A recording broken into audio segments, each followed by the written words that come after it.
apologies for anybody who has technical difficulty. So if you haven't copied down number 3, please do so. 3y equals negative x squared plus 8x minus 12.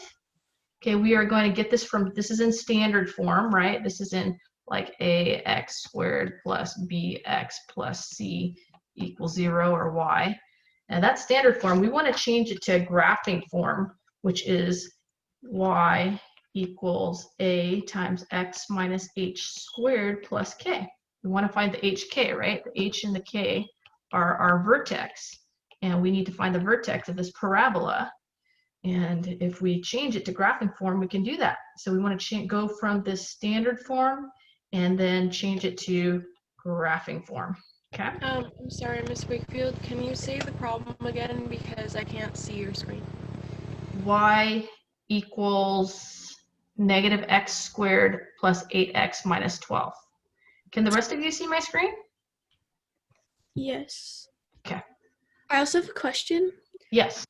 I printed this out when you posted it. Should I still put it on another piece of paper, or can I just write on the... No, you can write on the worksheet. If you print it out, you can definitely write on the worksheet. It's just for people who don't print it out or can't print it out. Okay. Okay, so first of all, I picked this problem because it has a negative in front of the x squared. And so what do we do with that negative? So just to review. Well, first of all, we're going to move the 12 to the other side because it's not a perfect square, and we want to get a perfect square in here. So we're going to have y plus 12 equals negative x squared plus 8x, okay? Plus some blank, some c value that we're going to add to complete this square. Okay, what is that c value going to be? Well, first of all, let's take out the negative 1 in front of the x squared first, leaving us with positive x squared, and that's going to change us minus 8x to negative 8x. Okay, plus some c value.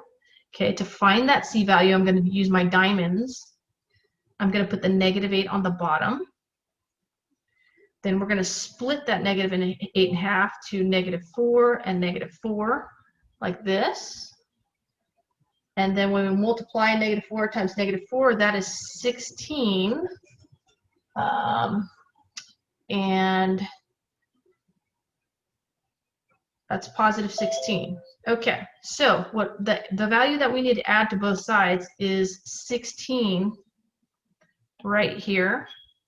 And usually I would add 16 here, but actually I need to multiply this negative 1 times the 16, so that's actually a negative 16. So I'm going to erase that positive 16 right there and write negative 16. Okay, so we have, so when I add 12 plus negative 16 here, I'm going to have y minus 4, because 12 minus 16 is negative 4, equals negative 1 times, and then this we now rewrite as this, right? We're trying to get it in as a squared, as x minus 4 squared.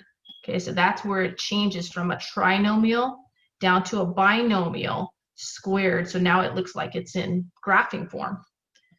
Okay, so then we're going to add the 4 to both sides, plus 4 to both sides. And we're going to get y equals negative 1 times x minus 4 squared plus 4. Okay, now that is in graphing form. So what is our h and what is our k? Let's see. Our h is right here. Our k is right here.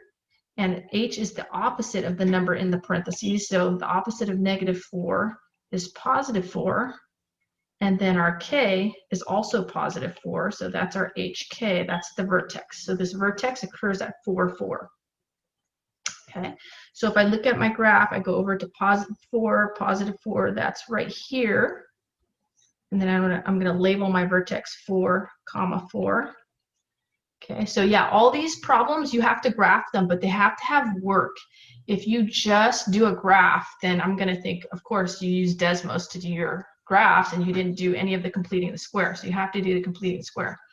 I know this graph goes down because there's a negative in front of the x squared,